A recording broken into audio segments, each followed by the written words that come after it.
Viram do Ipiranga as margens plácidas de um povo heróico, um brado retumbante, e o sol da liberdade em raios fúlgidos brilhou no céu da pátria nesse instante. Se o penhor dessa igualdade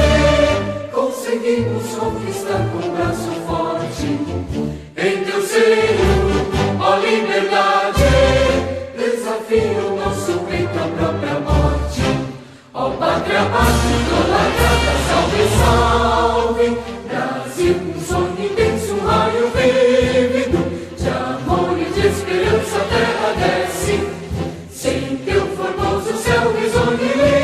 límpido, a imagem do cruzeiro resplandece,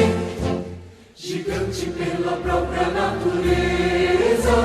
és velho, és forte, envolve num colosso, e o teu futuro espelha essa grandeza, terra adorada, entre outras mil és do Brasil, a pátria amada, dois filhos desse sol, és mãe gentil, pátria amada, Brasil.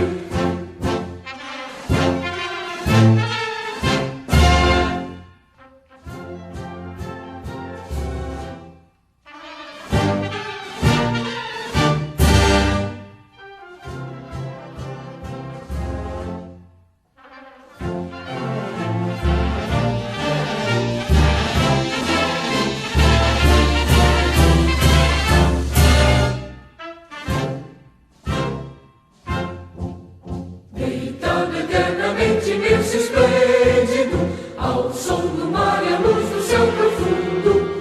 fulgura ó Brasil, florão da América, iluminado ao sol do novo mundo,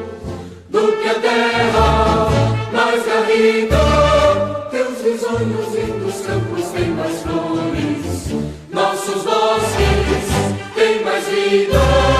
nossa vida no teu seio mais amores. Ó pátria amada, idolatrada, salve, salve, Brasil de amor eterno seja símbolo, olá para o teus templos estrelado, rediga o verde louro desta flâmula, paz no futuro e glória no passado. Mas ergues a justiça, clava forte,